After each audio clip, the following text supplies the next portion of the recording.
Hello and welcome to episode 12. Me, Dark presents Scary Movie Madness. Mate, how good would it have been if we had made 12 episodes in the year, though? It would have been like, all right, it's almost like one a month. It would have been like a good number. That's and you laziness. Start on this. No, it wouldn't have been laziness. It would have just been like, all right, I would have felt the year was complete. It ended on a good number. It ended on 11. That's like kind of weird. Yeah.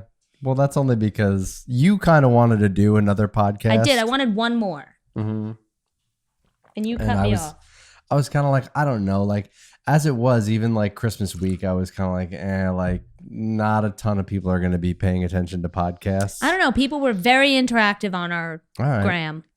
I mean, no, I know it makes sense. We're a new podcast that, you know, we need to pump out as much content as possible, obviously. But yeah, I tried to keep y'all fed, but no, it's got real fault. dry on the content. Yeah, I mean, we're limping into the year like everybody does. You know, it's like slow roll. It's a slow roll back into the swing of things. You know, you're in that momentum, and then you stop for the holiday, and then you get kind of stuffed with wine and cheese, and you know, I think New Year's and cookies. You can't forget cookies. New Year's Day, we literally did nothing but just sit on the couch and watch movies all day. It was great. Yeah, I think I barely even moved. Yeah, no, we did barely even move. Expended the least amount of energy possible. I think I gained 10 pounds just from the New Year's experience.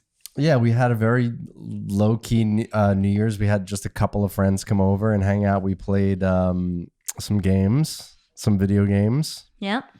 And we just kind of kept it cash. Yeah, kept it casual. We had some drinks and that was that. We were kind of you and I are not huge drinkers, so we were a little hungover the next day. At least I was. I mean, it's so funny. I always feel like I'm gonna be hungover, and I'm like, oh my god, this is the worst thing ever. I'm gonna die. And then I wake up, and usually I'm like, all right, gotta clean the kitchen, gotta clean the floor, it wasn't too do laundry. bad. Like I get this like this jolt of energy actually from it. I guess maybe because I'm so dead and I sleep in a coma, and then I wake up like I slept for 50 years, and I'm like, let's do this. I mean, I'm gonna sleep like a baby tonight. I got literally no sleep, and today has been just so mentally exhausting. We happen to be filming this on January 6th, which, you know, obviously it's a day that will live in infamy. Some shit went down today, and it was, you know. Listen, this is what gets me the most is like that anyone thinks extremism on either side is the solve here, right? Like every side has a point in some way, and every side has a view that is accurate. But on the extreme ends of things, it's just a fucking disaster. Yeah. It just becomes, you know, when you start, you know, dabbling in that kind of chaos where people get hurt or killed. Right. You know, that's where, you know, things have started to go a little too far. And it's disappointing when it's like you have people that are supposed to be civil servants and be leaders and be helpful to the people of our country.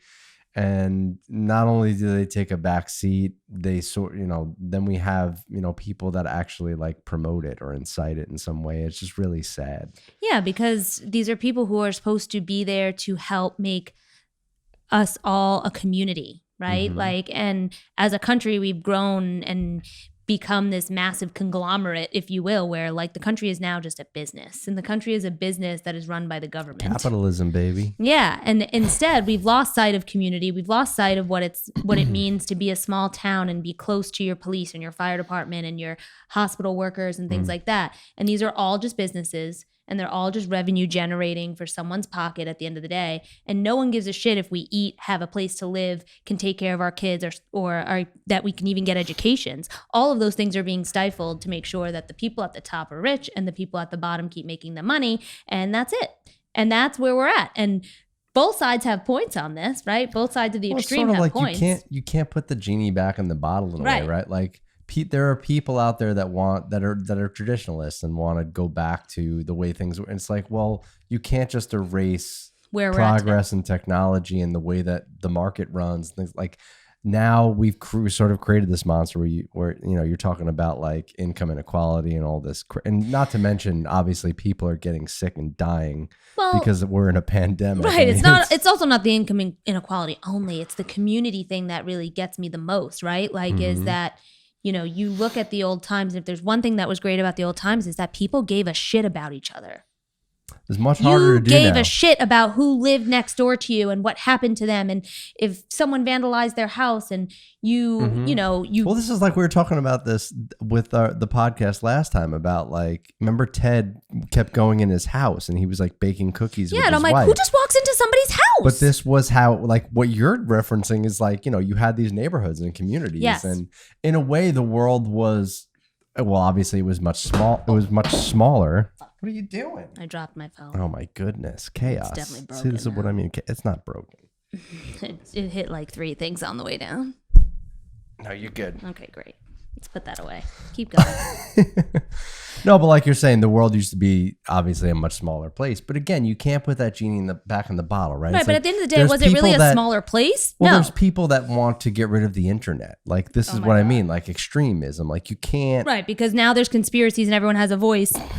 And everyone's an expert on something. So now people are like, we just need the internet to go away because all the misinformation. And it's like, no, that's also a source of information for us. That's a place where like people who can't afford education can actually get education. It's a place for content creators like us. It right? is. And like, you want to keep it free and open, and you want to keep it like, especially this, right? This is meant to be like a lighthearted thing that people can just like. It's like an escapism, right? It's like, oh, I enjoy watching movies too. It'd be fun to like just hear about it, or participate in these like goofy games that we like to play with it. Of course. That's really, at the end of the day, is like, we're all people and we just want to like enjoy shit.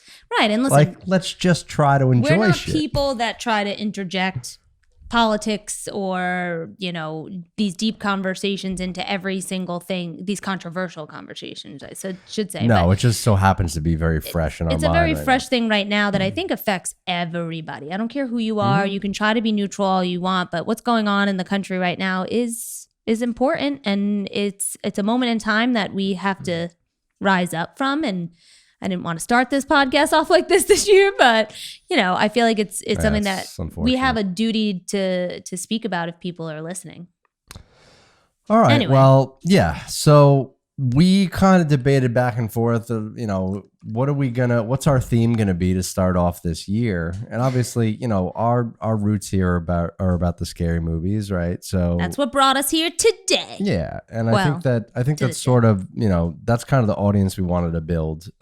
So we're going right back to it, but right back to our roots here.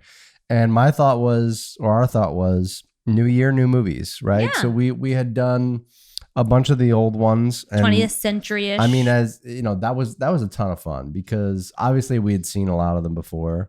Some of them were like new favorites that we found. Some of them were just old classics. Because sometimes it does happen where it's like you hear about certain movies, but like they came out 20 years before you're born, and you're like, there's so much other shit I can watch right now. Am I really going to go back? Right. But it was fun having the podcast because it sort of forces you to, right? It forces us now to watch it with different eyes too. Mm-hmm. You don't get distracted as much because we're actually watching it to like find the nuggets to laugh about or to really enjoy and like and dissect. So it's actually made me like watching things a lot more because I've always liked to watch the things that I know I like. But I'm the person who's like, I'd rather be doing something else than sitting and watching TV or things like that. But this has like invigorated me in a different way to like actually pay more attention. It's like actively watching instead of passively watching. Exactly. Like it's not just Netflix is on in the background. Right. Which is our culture now. So, I mean, these two movies that we started off with could not be any different than any kind of horror movie you would have found in the 70s or the 80s or even the 90s. Very true. These are very, very modern takes on, although this first one, Freaky from 2020, I think they actually released this in theaters about a month ago, and now you can rent it. Theaters open? There are a certain amount of movies that did get released in theaters. This was one of them. Wow. It actually still might be running in some theaters. Yeah, because now there's that whole push of like releasing to streaming and in theaters because of everything going on to keep things going. Yeah, so you could rent this one for $20. Which is fine. 2 tickets to the movie theater would have been like $35. Yeah, which is like I see a lot of like, I go on Reddit a lot, and obviously the Reddit comment section is very toxic most of the time. Oh my gosh, because it's trolls. But, I'll see like, there's a post like it's like this new movie that's like going to go, available to rent. And, I get people, you just see people just complaining. It's $20, it's $30. Like, how dare they? Well, and I'm like, okay, but like at some point, the people that made the film and worked on the film need to make money off. Like, why do people just think that entertainment is free? Like, this drives me crazy. Why we don't give awards for art and things like that? As somebody who's in the industry, right? I'm in a company that does visual effects for movies, right? And I've been on the other end of this where it's like, you get a certain budget to work within, and then that's it. Like this is your budget. And then everything else is like, you have to recoup and like make a profit. Otherwise, what's the point? I didn't like spend all this time and effort and energy and hire all these people to spend hours of their day working on creating this film for just here, it's free. But it's, again, you got to think about like it in a different context as well, right? Because I get what you're saying there too. It's also that like, the value of things, right? So one of the things I've always kept with me from one of my careers, right? We don't. And it's all about the money you have and competitors for that money, right? So as businesses, people think of it that way. Like, who's my competitor? If I work at Nike, who's my competitor? I'm going to probably immediately say it's Adidas or it's Puma or it's this, right? But the reality is everything you can purchase is a competitor, because everything in the world competes for your dollar as a consumer. And it's funny to me that very fleeting joys people will frivolously spend. Think about the money that is spent on overpriced beers and food to go to a bar when you could hang out and chill with your friends at home in a cool setting. And guess what you would be doing? Experiencing entertainment around you. Music, movies, TV shows, whatever it is. Entertainment has such a value to the enjoyment of the things that we do. And to not put that value on it, to be willing to support it, is why you're going to get garbage. That's why music is fucking garbage. Like in this era of like, it's all recycled sounds, recycled, sounding artists, if you will. There's less originality out there. And when there is an original thing, it's the only thing you hear, because it's all just like, well, people aren't going to buy the full album. We can't fully invest in that. Here, just throw this out there. If you're a musician, really the only way to make money now is to play a show or tour, that was kind of always the obviously case. Been a huge problem. Well, I mean, you did have like some big multi-million dollar, contracts that people would sign back in the day to make albums. But most of the time, it's not really the case anymore. You need to sort of be a finished product that has a following that you garnered. You basically do all the work yourself on social media, get your fans, and then they look at your follows and say, "Oh yeah, we can market this because you've established that you're a marketable artist." But there's an upside to that, because what you're saying is right. They would manufacture you. They would say, oh, you know what? I could make you into a star. That was that mindset of make you into a star. Whereas at least recognizing a talented individual that's coming from a place of like, they're in a coffee shop, right? Playing, because this is, but then that's what it was. But then they do the work to give you an image and a brand and a style. And then they push all their dollars behind you to get you to that level. Now, what's nice about this instead is that you're truly getting that opportunity to be your authentic self, because you have control over that image and that brand. And the downside is not many people know how to do that. Which at this point to me just seems like just have a bunch of face tattoos. Like that's basically, as an outsider looking in on the 15-year-olds, and you're like, all right, but you only have like 2 numbers, a teardrop, and a dog turd on your cheek. Yeah. I think we should really diversify. Maybe go with some astrology signs. Maybe some pink hair somewhere, like a strand of pink hair somewhere. Yeah, maybe do half your head curly. This is just ridiculous. Like, but it's bizarre. But that's what's happening. Well, now. On top of that, though, is like, I've experienced this where like I'm trying to play, rock shows with my band, and it's like, well, we can't pay you, but it'll be exposure. Or they tell you we can pay you, but you got to pay covers. Right. Or you got to sell a certain amount of tickets for us. And I'm like, I don't understand. Like, what other job is like, do you like, do I like ask the plumber to come over and be like, oh, but it'll be good exposure and word of mouth. I'll make sure all of my friends know about this. See, this is why we talk about my business idea, which I can't talk about because this is a public podcast. But it will be something that supports those artists. All right. Well, this one is directed by Christopher Landon. He wrote a bunch of the Paranormal Activity movies, actually. He's really big in that series. I think everything from 2 on was written by him. Oh, yeah? And he also did the Happy Death Day series, which is part of this same company. I like that movie, actually. Yeah. Do you watch that with me? Mm-hmm. Oh, yeah. That one's a good one. This is that production company, Blumhouse or whatever. Oh, yeah. Now, to me, it's like, their whole formula right now is let's take like a style of film that's been made before. So in the case of Happy Death Day, it's the person repeating the day over and over again, right? They did this with, Groundhog Day is the originator, which is one of the best movies of all time. You love your Bill Murray. Love Bill Murray. And nobody has since done it better than that as far as I'm concerned. Yeah. But they also did it. Wasn't there like a Netflix series that did this too? Oh, the one with Nichols from Orange is the New Black. What's her name? Fuck. Almost Famous. I don't remember her name. That's terrible that I can't. Natasha something. I don't know. Fuck. But they do the same thing that's the same idea. They did the same thing here with Freaky. It's a body switching movie. Yeah. And how many body switching movies have we seen? Right. There's actually Freaky Friday with Jamie Lee Curtis and Lindsay Lohan as the remake. And this is also a play on that because the Freaky switch happens on Friday. The 13th. Yeah. So it's like all of it. It's kind of interesting because it took all of those things into one and then said, but we're going to make it horror. Yeah. So let's do a Friday the 13th body switching movie. And Vince Vaughn he's basically a slasher, a killer in this, right? Love Vince Vaughn so I know, much. he's great.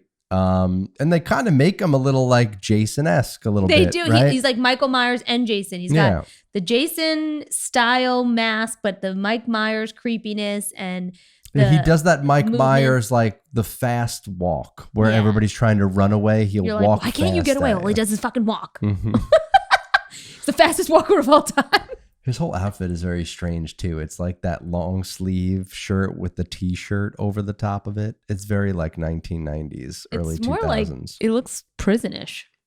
Yeah, well, like when prison people have like the scrub look with a thermal. Especially it looks weird on a grown man, especially one the He's size massive. Vince Vaughn is like not a normal human. No.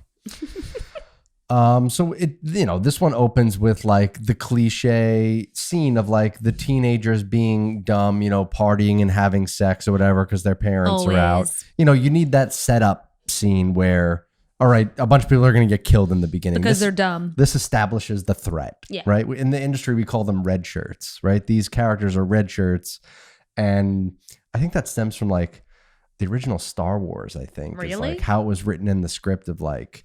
Yeah, the red shirted guy would die or something like that immediately. He was like a non-factor character, but he would die with some other main characters to establish that the main characters were in grave danger. Right. The red shirts. So he's going to this house. I mean, this girl is like rich as hell, I guess, because it's like a palace. Her family has all these like ancient heirloomy things, right? Including like they have this wall, this really cool wall of like all these like artifacts and masks. And obviously he grabs one of the masks off the wall and wears it as like, that's like his slasher mask in the beginning. It's also like a very Scream with the parents coming home and finding her dead. Yeah, like it's like they took that Scream vibe of like also opening the movie with like its own mini slasher movie. They definitely pull a lot of different references. Yeah. Mm-hmm. So he's there because he's trying to steal this artifact called the Ladola. It's a pretty badass knife. It's a pretty badass knife. It's got the skull on it with the eyes that light up. And apparently he's privy to the fact that if you use this knife to stab somebody with, you'll switch bodies with them. Right. So he's like, I need to do this. He's a slasher. People know who he is and what he's about. He's like, it's time to change this shit up. He's like, it's only a matter of time before I get caught, basically. I need a new body, bitches. Now, they don't really explain any of this, but I mean, it's pretty much like. It's implied. He's a crazy slasher that is an urban legend. People don't think he really exists. Mm-hmm. And so he's like, you know what? Let's try this out. Now, what do you think of the kills here? I actually think the kills are pretty great. Epic. Like, if there's anything about this movie to actually truly commend, it's like they don't skimp on the kills. No. That's where all the money went. No, you get the wine bottle kill, right? Oh my God. I mean, which is obviously, it's physically impossible, but it's cool as hell. And especially in a movie like this where they're not really going for realism in any sense of the word. They're basically going for kitschy. You're here to have a good time. Yeah. You know, and that's great. I'm good with that as long as I know that that's what I'm getting. Exactly. Yeah. So shoves the wine bottle down the kid's throat. Basically, his mouth is like open super wide, and then like he hits it, and like the glass just comes like out shatters and, like, through his neck. Yeah. The girl, he just smashes her face repeatedly with a toilet seat. The toilet seat one? I just think about that story of you as a little kid when you were peeing and the seat fell on your peep. Yeah. Well, I mean, that hurt? Imagine slapping on your face multiple times. I think the penis was worse. I mean, imagine like you're a little boy, you're just barely tall enough to just get your dick over there, right? Over the toilet seat. And you're like, all right, I'm good. And yeah, notoriously, we had this toilet seat in my house that would just like, you would put it up and it would fall down. It's amazing. And that was smash, you know, right on my pee-pee. That's literally what I thought about when I saw this scene. I mean, I guess, yeah, in her case, she dies and it's a big giant man repeatedly smashing her head. But in your case, at least your penis still works. It does. So no penises were harmed in that experience. Well, long term. Then there's the tennis racket, right? He breaks the tennis racket in half, and that's great. I love that because that one is like I don't even see that shit coming. No, and I mean quite original also. Yeah, you know, it's like I've never really a lot of these kills like they're kind of new format kills, like you never really. And that's seen what I before. always like too. I love when movies have like actually original scenes of like I don't want to say it this way, but original scenes of violence. I was trying to think about the way to say it. But like I always hate when I'm just seeing this like, okay, great, yeah, you stabbed him in the neck. All right. Yeah. All right, you slashed its throat again. All right. There's only so many times you could do that. Yeah, only so many times I can see someone die by a throat slashing. Like, okay, cool. I mean, the flip side of that is if you are going for realism, there are only so many ways you could show that. But when you can go over the top like this, I like that they just go all out. Yeah. They're like, fuck it. The blonde girl, though, could have easily survived here, right? She knows that there's a secret passageway in the closet. And she comes out! Why would you go out? She gets into the closet, right? He follows her down there because he saw her go in there. He opens the closet. She's not there because there's a little secret compartment that she can hide in. Why would you ever come out of there? Sit there until someone's in the house going, where are you? Hello? Yeah, wait for help. Call for help. You're a teenager. You don't have your phone on you. You have your phone on you at all times at that age. Well, she was kind of like making out with some dude. Who knows where she left. I don't care. That thing is in her pocket. She's like making out and tweeting at the same time. This is that generation, right? Making out and tweeting. Plus, you're in your house. Like you have Wi-Fi. It's not like you can't get a signal out, right? You have Wi-Fi calling you can turn on. You have, iMessage. All sorts of ways she could have survived. 100%. But, nonetheless, we have a nice little opening scene of the red shirts getting demolished, which is nice. The red shirt. Now, there's the three main friends, right? Yep. I don't think I put their name down, but the main one is Millie. Millie's the main character, yeah. Yeah, I don't remember what's her friend's name. I don't know. We're gonna have to be very un-PC and be like the gay guy and the girlfriend.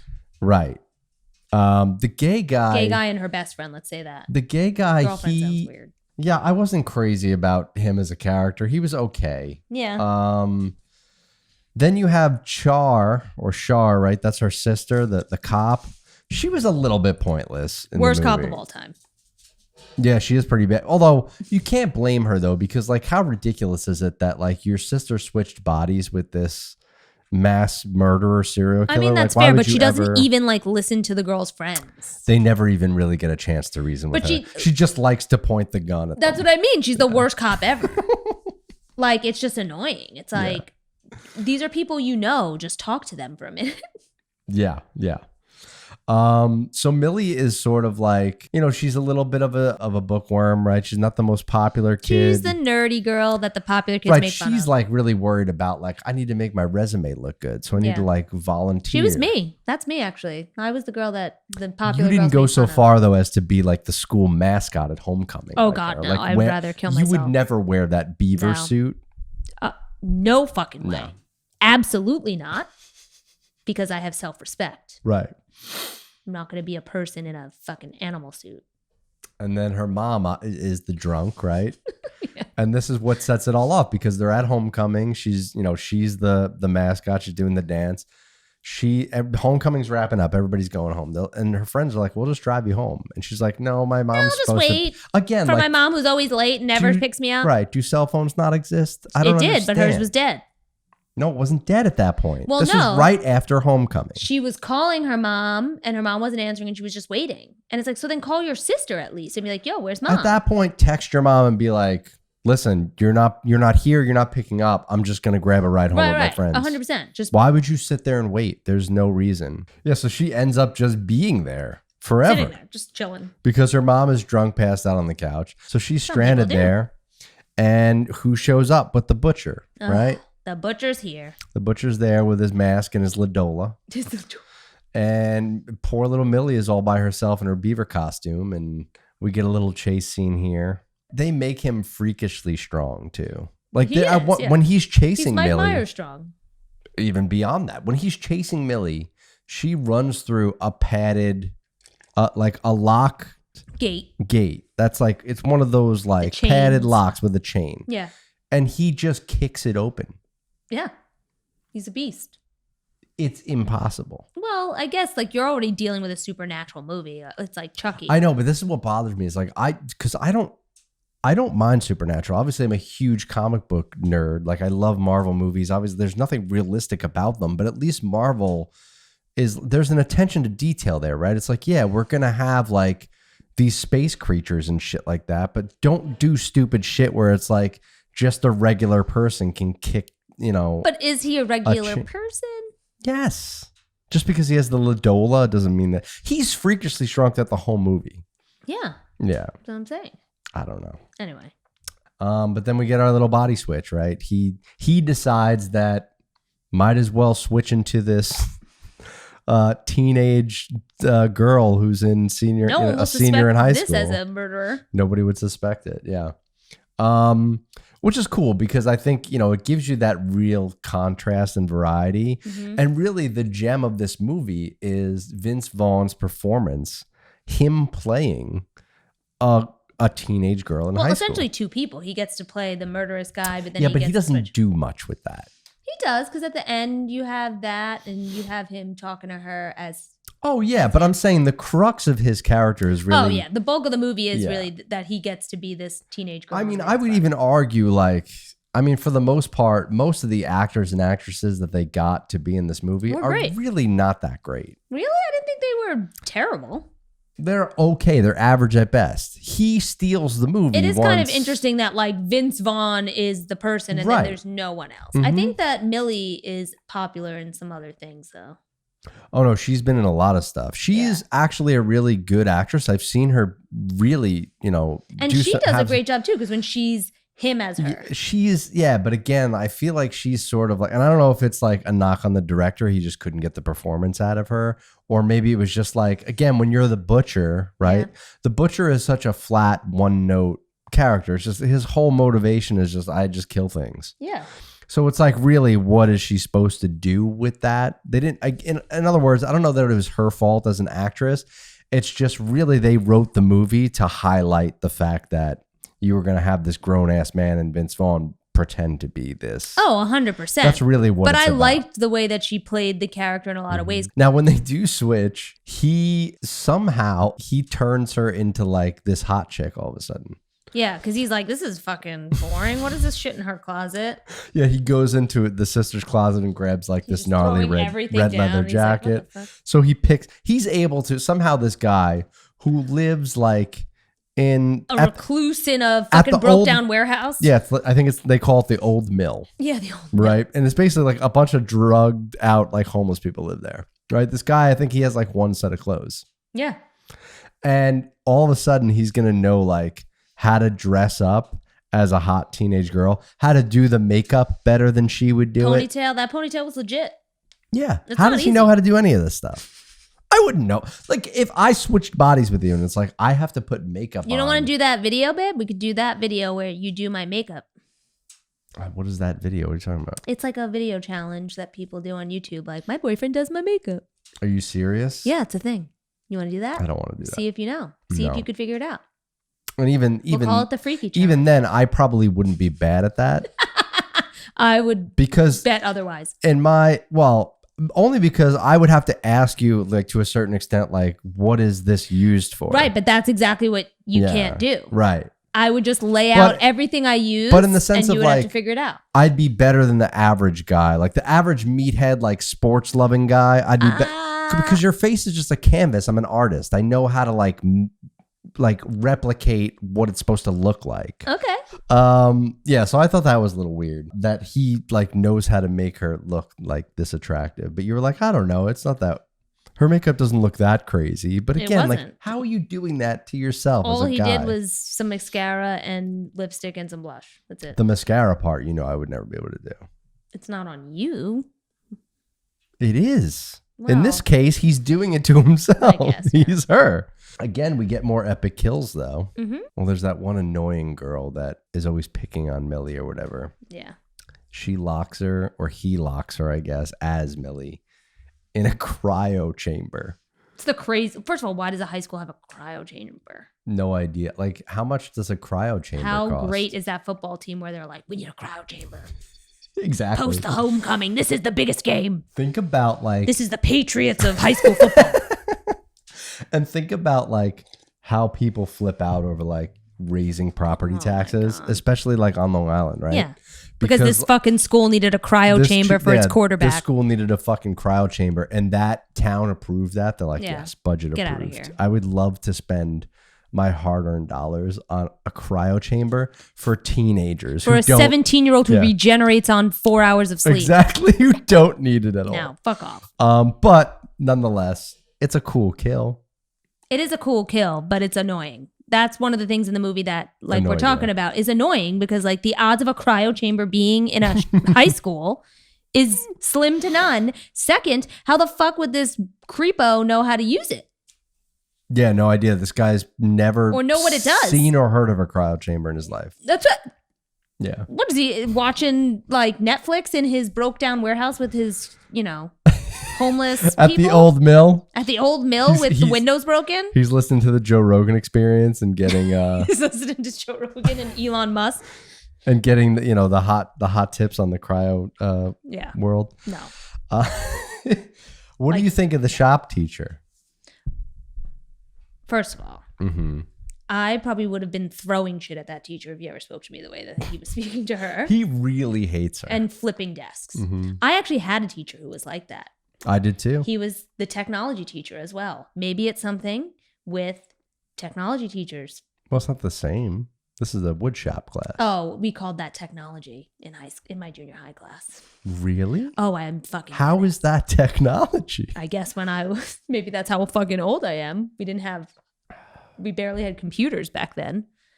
So it was like home ec and technology. And technology was like building things. We didn't have either of these things. What? You never made the little car with the CO2 cartridge? And you'd race them? The most we did was we had rubber band cars. What? And we did That's because your high school was poor. We did popsicle bridges. Yeah, that's because this district was poor. Mine was a very affluent community. Well, also I think a lot of times, even though I was poor, a lot of times too, it comes down, especially on Long Island, it comes down to how large of a district you are. Like Patchogue Medford School District is among one of the largest school districts. Right. It's a D1 school. I don't know anything about that, but East Well, what Islip happens with those is like, because it's such a huge school and you need to accommodate so many students. Yeah. The budget gets stretched a little thin. Fair enough. So East Islip, which is where I was when I did this stuff, it was a wood shop class. Yeah, I made a little pegboard with my name on it and it had paper notes. I made a jewelry box. I would have enjoyed that. And it had little And I actually did a pretty good job. But this motherfucker was always telling me my work was shit. And it's like, listen, dude, I'm not trying to be fucking Geppetto over here.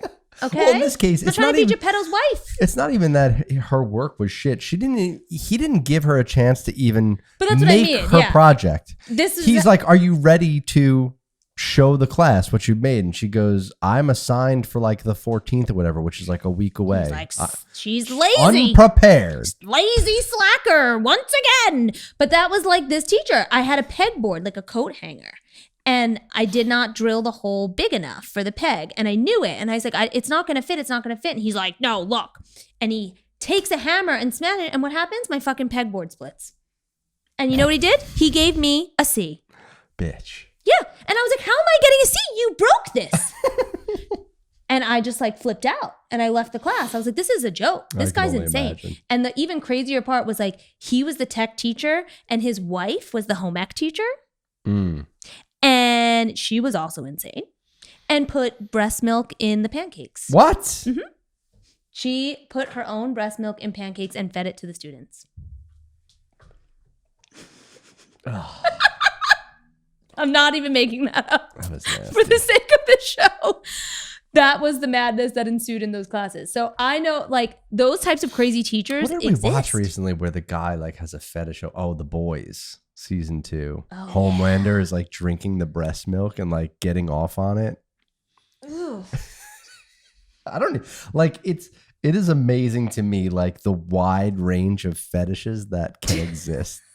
Oh God, this is a whole nother podcast. Now we're getting into some YMH territory. Just the breast milk made me think of that. Oh my God. Well, that was my experience with teachers like this is what I guess I'm saying here is I know what it was like, so watching that scene, I wanted to punch the guy in the face. I mean, he gets his comeuppance when she turns into the butcher, obviously. Yeah. This is probably... He deserves it. Well, it's the best kill. It's the best kill in the movie. It's the most satisfying kill in the movie. It's insane, this kill. Yeah. Yeah, because, well, he just flat out tries to attack him with a screwdriver. Yeah. And obviously, what the butcher failed to really take into account when he switched into Millie's body was like... He's a teenage girl. He's a weak-ass teenage girl. Like, he has no power anymore. He's so used to just overpowering every single one of his victims. And the shop teacher just, like, comically, like, flips him over. But that's the other side of this. Like, this is a high school teenage girl to him. And he literally is, like, gut-kicking her on the ground. Well, like, I mean, to be fair to him, in this instance, if I'm a teacher and a student's trying to stab me and kill me, I'm going to defend myself. I mean, he even says it like it's self-defense. I mean, agreed. But she was already down and then he like double. Well, then he kept going. He's like, this is what you get for fucking with me. That's what I mean. It's like there was one thing where you were defending yourself to, put you out, if you will. And then once you were already down and out, you decided to like, just get one in because you don't like her. And that was where I was like, ooh, you fucking asshole. So watching that happen when she kills him finally, I was like, yes. And yeah, the freaking table saw. Yeah. She kills him with a table saw. In half. From his dick to his brain. From his head to his dick. Head first, he goes. Head first, you're right. Yeah. And I guess in hindsight, the other side of the split probably would have been worse because he would have stayed alive longer. Yeah. But when you go head first like that, he just dies. I would have preferred instantly. Yeah. Let you suffer. Yeah, really cool. I mean, it looks great. I love the scene where Millie, is getting chased by her, or no, she's chasing her friends around because she's the butcher now. Yeah. Trying to explain what's going on, and they're just like throwing shit at her. They're freaking out. They're hitting her. No. Yeah. Grabbing every fucking frying pan that they can. Because again, how big is this school cafeteria kitchen? It's like a restaurant kitchen. This is insane. This isn't a real school. This is one of those scenarios again where like they depict high school and you're like, this isn't high school. It's not high school at all. No. I mean, maybe like a privatized high school. No, and it's not. No. But I mean, I just love it. I love how the whole reveal of it, like he could just like knock him out because he's huge. And he does the cougar dance. And that's when they're like, wait, holy shit. How would this guy know that? She starts doing the secret handshake thing and she's like, and they're like, oh, I guess it is. I love when he's peeing standing up for the first, or she's peeing standing up for the first time. Yeah. There's definitely moments where you could tell that she's kind of like, it's not too bad. Like, she's like, I can fuck people up who annoy me, and like I can do this, I can do that. Yeah, there's a bunch of this is really what I liked about the movie, is all these little pockets of Vince Vaughn like doing the teenage girl thing. Like, even for the flaws of the movie itself, like him as her is great. Yeah, he's reading on the bathroom stall like Millie is a cock goblin. Yeah. He's like, I'm not a cock goblin. Yeah. Like, she's still so like, yeah. Eeyore. Yeah, she's still this sensitive little nugget in there. She's like, oh, guys. And he does this a lot. Like, I just need. He gets the mannerisms down for sure. Yeah. The scene where they're in the department store and he's in the dressing room and oh, it's a dollar store. I don't think it's a department store. Well, isn't he like shopping for the mom works there? Yeah, right? Remember, because the friend goes, oh, I thought I saw that at the discount bin or I just whatever. love that scene because he's in the dressing room and the mom's like, the mom is like basically having this deep, meaningful conversation with him, and it's really her daughter. Yeah.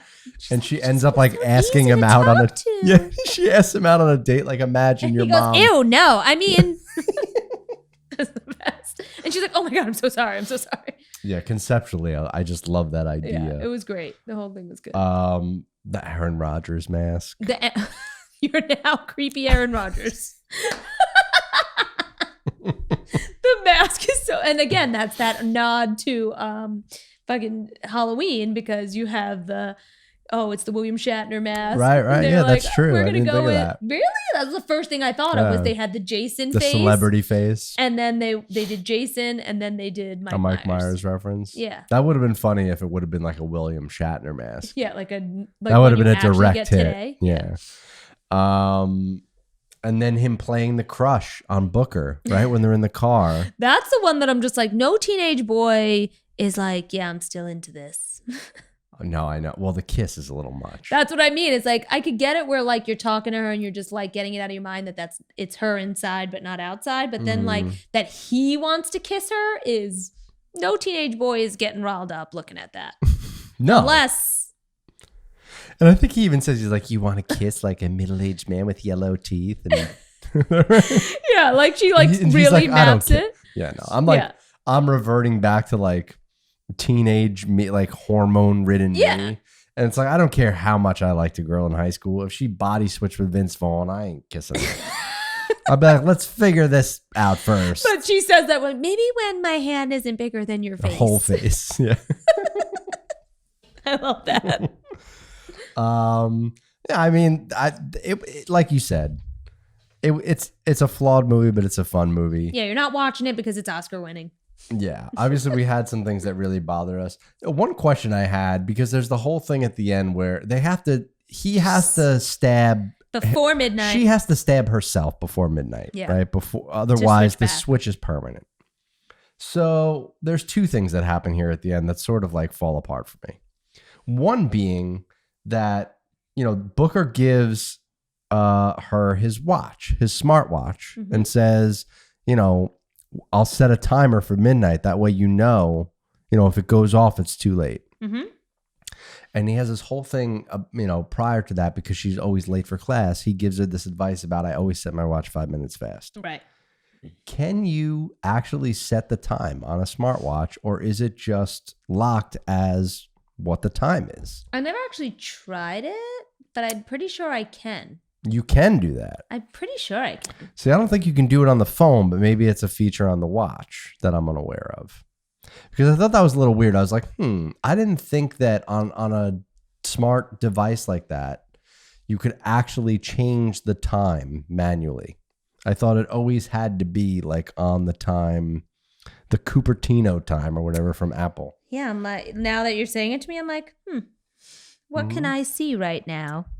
Yeah, I don't know. That was like a question I had. And then when they switch, he gets shot a bunch of times by the cops show up and shoot him. Right. Somehow this has no effect on him. It's almost like you were saying in the beginning, he's like not human for some reason. Right. He just gets shot a bunch of times. He kills everybody in the ambulance and then goes to Millie's house for like the one last scare, right? Where they have to take him out again. It doesn't look like I can do it. Yeah. But I don't understand. Like, how is that how you write this movie? It's just laziness. It is. But it's also a homage, if you will. I suppose. I mean, at some point, I wish that the rules are all still there, like the scary movie rules, the teenager, the virgin, the don't say I'll be right back.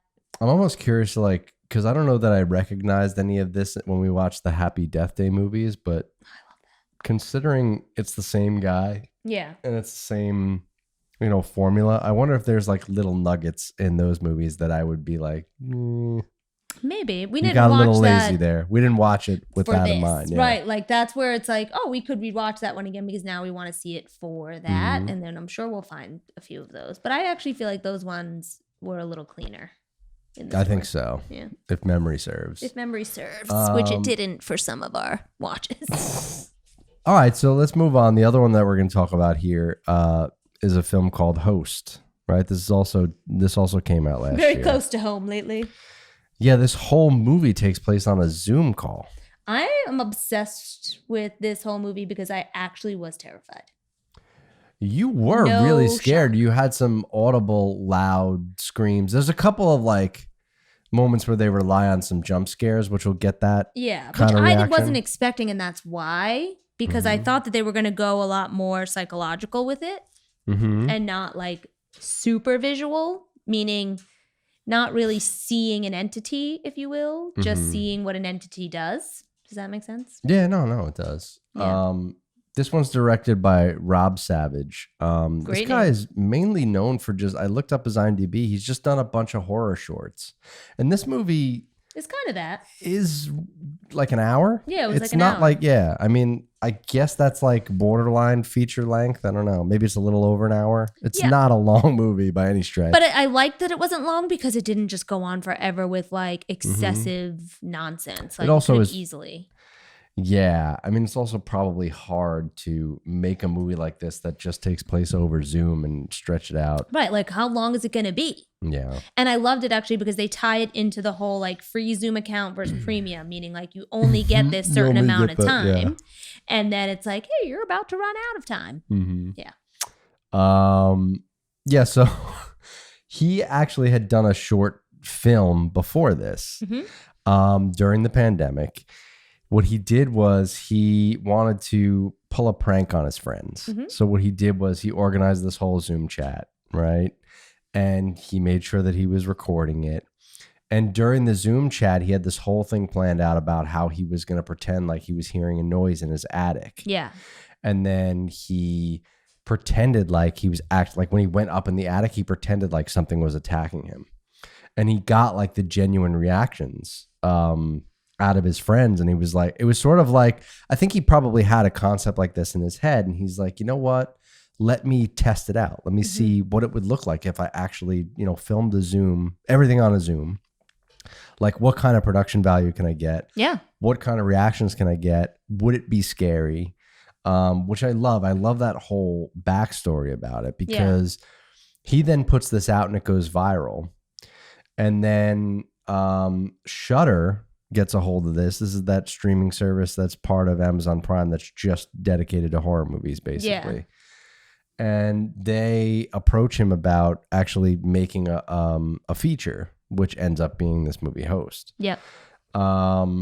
So the concept is there's these 6 friends that get together on a Zoom meeting. They're in quarantine. They're in quarantine. So they're alone, most of them. All of them are alone. 2 of them live kind of close in the same building or something. And then one is with her dad and one's with her boyfriend.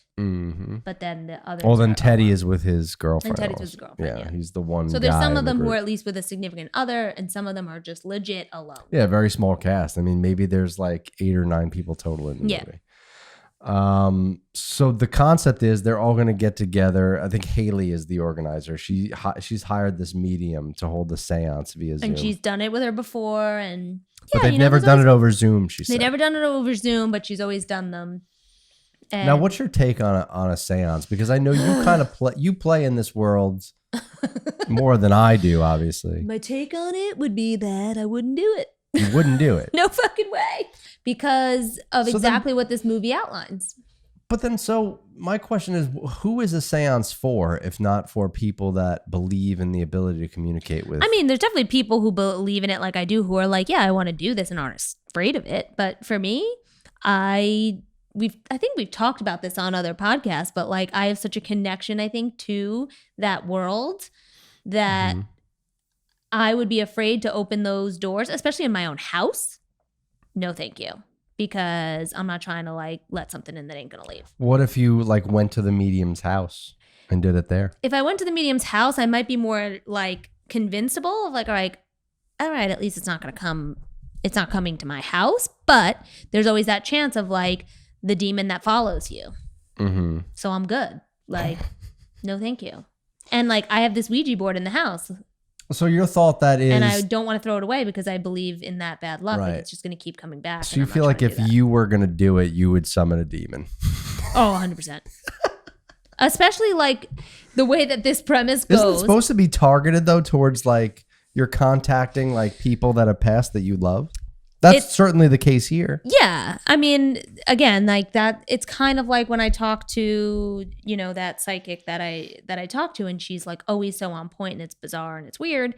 And she, you know, she will speak to who's coming through to her though. Like it's not coming through to me. It's not like, hey, I'm your vessel. I'm not trying to be anybody's vessel. Mm-hmm. I'm good. But for me, it's just that like most of the time, if you really read up on this stuff, like especially like Ouija boards, there's that other movie I think called... There's a couple of these, yeah. Not Ouija, there's another one. I'm trying to think of the name of it. I think it's actually called Witchboard or something. Oh, I have no idea. It's another take on the Ouija board. But most of the time, that shit is playing with the bad spirits. Can we agree best Ouija board scene of all time, original Paranormal Activity? I don't know. There was that movie we watched, Ouija, that was really good with that girl from Bridesmaids. Where they're scamming people, but then they're not really scamming people. Yeah, but that one, they reveal immediately that they're faking it. No, but then it ends up not being fake. It ends up being something else. Yeah. All right. Well, anyway, we can debate that another time. My point is that... I'm just saying best scene featuring a Ouija board. Fine. Yes. But the thing with the Ouija board is that if you're contacting spirits in the afterlife through something like that, the real serious people will usually tell you that like it's mainly the unrested. And if you're unrested, it's because you have unfinished business, right? Like, so there's usually that. But the people who like have left this earth and like lived their life and like are at peace, you're not really going to get them. But if like people had a short life and things like that, so then it just sounds like you're asking for trouble. It is. You do this. But that's what I mean. It's like you could really be risking. In this case, if you don't know what you're doing. All they do is light a candle and like they say a couple things and like they've summoned this. It's extremely easy in this case, in this movie. That's the one thing about this movie that I'm like. Yeah. But again, I guess when you are playing with a time limit. Yeah, there's only so much they could do. I kind of like how they do the explanation as to why it happened so quickly. I actually love it as well because I love... it's hard to talk about this movie because I actually really hope that people watch it because it's probably not a really super I highly recommend people watch this. This is actually, you know, it's a very original film. Yeah. I've not really seen many things like this.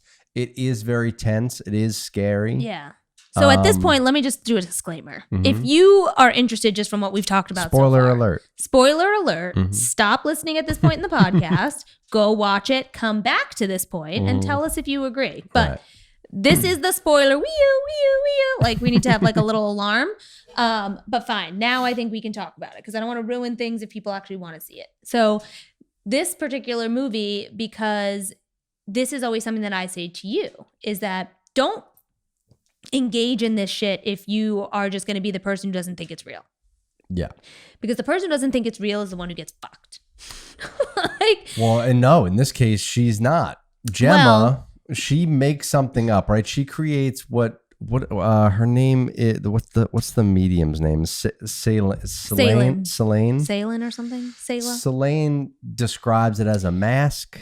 She creates a mask or something like that. Right. So she invents a person that doesn't exist. Yes. So here's what I mean, when I say that this person gets fucked, like that's the person who's going to ruin it, right? That's the person who moves the thing and makes it an answer that's not really there and then leads you on a path that's incorrect. And then that's where you're opening the door to the wrong spirit. Everyone listening to this podcast right now is going to think I'm a crazy person, but that's all right. I'm good with it. So I'm just used to it. So isn't it amazing? It shows that, you know, even the craziest people can find love because he's still here after 10 years. So you don't want to do that because that's going to do that. That's what she does. This girl very believably makes it that something touched her and grabbed her shoulder. She literally cries. She literally has like a mental breakdown and starts talking about this guy that she knew who was nice to her and hung himself. Right. And they're all like, oh my God, what? And they think it's this innocent person scenario, and then she laughs about it. Yeah, she basically she reveals. It's just so boring. She pulls Nothing's the curtain happening. back. Right. Yeah. And then that's where all hell breaks loose. All hell does break loose. And pretty quick.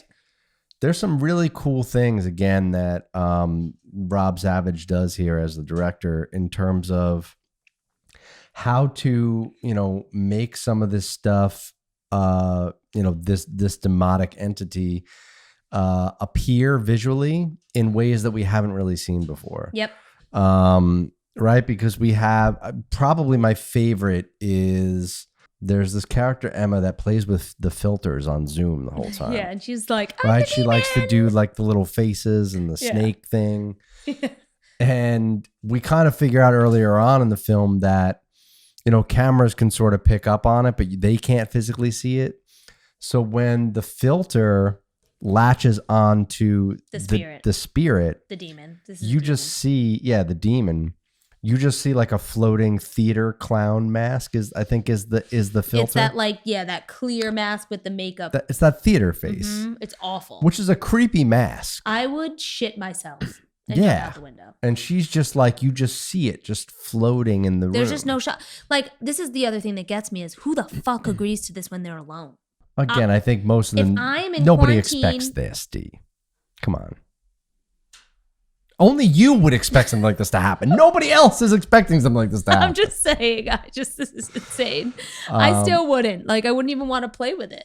I mean, I love that. I thought that was brilliant. I think Emma, and then she throws the flower. I think Emma also does the flower, right? It's still, and you see the little footprints. Yeah, because she's like, wait a minute. So good. So good. And it looks great. It looks great. Yeah, the VFX, whoever did the VFX on this did a great job, because to film this whole thing on a Zoom conference call like that, I mean, you can see it, how compressed the footage is, obviously. To have to do track that footage being so compressed so you can actually match move and put those things in post so it looks like they were just part of the footage. And tracking in and of itself, and doing 3D tracking like that with like crazy camera moves and doing it with really low res, like compressed grainy footage, is extremely time consuming and difficult. And they have those scenes where they do try to like bring in the real life aspects of being on Zoom, right? Where the connection's choppy, or you lose your internet and it cuts out and you have to hop back in, and the sounds and this and that. And there's those moments throughout the movie where they hop off and hop back in, right? Who was the other girl who did the looping background? Caroline. Poor Caroline. Caroline does get fucked up. But again, she was the most scared one. She was very scared. But she's the one, I think, that has the attic. Doesn't she have to go in the attic? And this is the other thing. Like, now that like shit is really going down, you are like, you know where I'm gonna go? I'm gonna check the attic. No shot. Call your dad. Yeah. Call your dad. Yeah. Like, your dad is there. Call your dad. No shot, I'm doing this. Yeah, I would never go into there if I'm in the middle of like some Zoom seance shit and my friends are getting, fucked up by a ghost somewhere. I'm not going into my attic here. Well, no, that's before anything. She was one of the first. The very first thing is she hears the noise in the attic. After and she puts the selfie stick up there, and you could kind of see the feet dangling. But I still wouldn't do that. My goodness. Yeah, but the background. See, I'm not a big Zoom guy. Yeah. I think I've maybe used Zoom like maybe twice. I use it every day. I guess you can do like these customized backgrounds, right? Yeah, you could take anything. So you could either like have some video that you found and like, and that can be your background. Like a lot of people do this to us at work where they take our images and like be like, look, I'm in your store. And you're like, and it's like, great. But some people do the blur, and then some people you can record your own thing. And it's like this funny, like, oh, look, it's my friend. And it's me brushing my teeth. Yeah, that's what she did basically. She just recorded herself like coming in and like going through her drawers and like trying to find something. It's still her room. Right. It's exactly where she's sitting on the Zoom call, but there's things happening in the background. Right. So I love that little nugget because it becomes a guy's unmask, if you will. Well, yeah. And when it just starts playing on like a loop because like she's out of the picture, right? So it's just she like, had left you the just room keep at one seeing point. Carolyn the whole time doing the background thing, and you're like, oh my god, like what happened to her? Well, there's also so much else going on in other cameras that they're not even realizing that like Carolyn had him in back, and then like, where is he? And then like, oh wait, there she is, and then like, wait, no, that's her background. That's not her. And then that's where you get these glimpses of the ghost, the demon having her, and well, yeah, you see the chat starting to light up. Like she's trying to write something. I don't understand what the hell she's writing. The keyboard. And then you see keyboard. Insane. That whole, and again, just done so well because they didn't break it to the point where like you just fully see what's happening. It's just these like spurts, and then you never actually really know. Yeah, no, I love that. I love. That's like the old adage of like, you know, why people, you know, still consider like Jaws a gold standard because you barely see the shark, or like Alien, right? You barely see the alien. Like the budget. Well, I'm just saying, I don't know how you could hate Alien. I don't like it. It's not my thing. No, I know it's not your genre, so to speak. It doesn't. But this is very powerful in movie making, is to have a monster of some kind. Show them enough. And just show it enough times. Don't overkill it. And I just like how they do it. I like how he does that. We can visually see him sometimes, the demon sometimes through the filters and the flower and the thing, you know, it's really well done.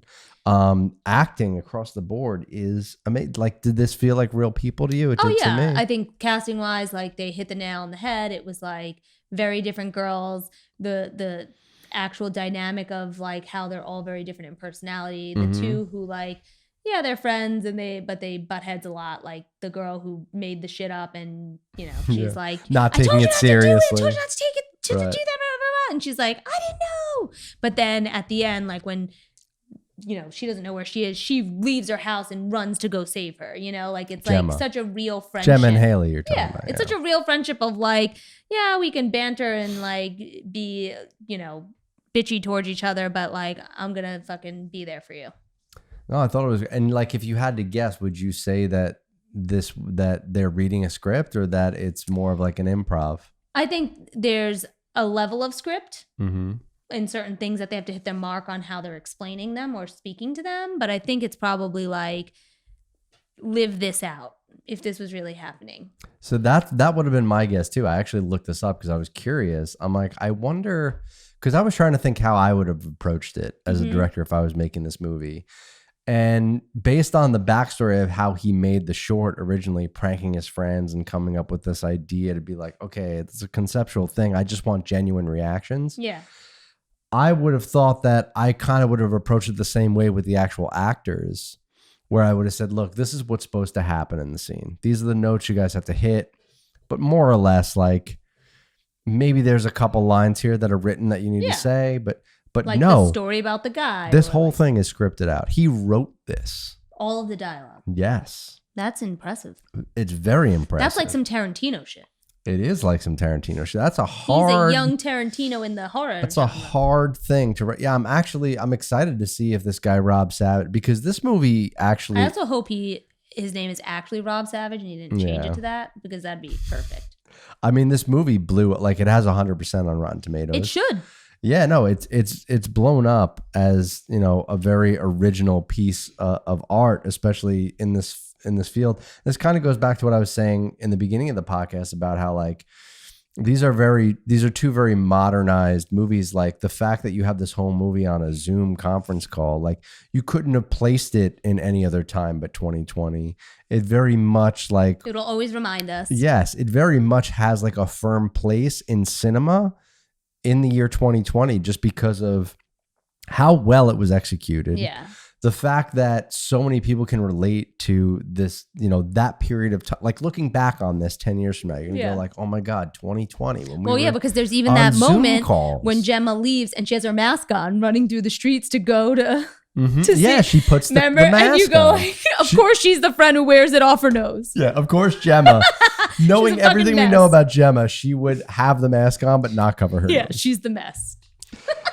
I love that. And I love how you don't know what happens to Gemma for a little while. Yep. Like, you're like, where the fuck is she going? You don't even really know that she was going to Haley. You're just like, is she just getting out of the apartment to get the fuck out because this thing is here? Right. That's what I thought happened. I was like, that's it. She's gone. Like, when it cut out, he got her or whatever. I didn't even expect her to then show up it. No, I think her thought was, strength in numbers. Let me go see if Haley's still alive. If she is, maybe there's we two can, of us, we can save maybe we each could other. stop this thing or save each other. Yeah. No, but apparently what he would do was, in order to get some genuine reactions and heightened moments, he would make the cast watch, like he pre-selected these certain clips from horror films before certain scenes. For inspiration. He would make them watch it as like, to get like the jump scares, to get like the genuine reaction of like them being scared. So he would make them watch some, because there's moments where you just see like, it's just a character looking at a camera, right? Yeah, because they're watching what's happening on screen. So he would sort of time it up to be like, okay, now put this clip on. So it's like, all right, let me take the scene where this bitch cuts her clit off in Antichrist and make you watch that. No, it's not that. It's more of like a jump scare, right? That would for me. That would probably make somebody throw up. It was not what he wanted. Can't wait to talk about Antichrist with y'all. Can't wait. Oh my God. One of the worst and best movies ever. All right. Well, that'll do it. Like I said, we're easing into the swing of things with this podcast. We don't have any games this time. We just figured we would come out. We have some new game ideas. I have some new game ideas. Yeah. So, I mean, we'll get the ball rolling for next time with some, we'll play a game. Maybe we'll do a head to head. Maybe we'll do the new game that you have. It'll be fun. It'll be nice to get back into this. It was a nice break, but it kind of felt like a long break, and maybe it just did because we were just home all the time. Yeah, we can't go anywhere. So, but that'll do it. So yeah, we'll be back next week with a couple more movies and a couple games. Yeah, I'm super excited. So until next time, remember, we don't give awards for art.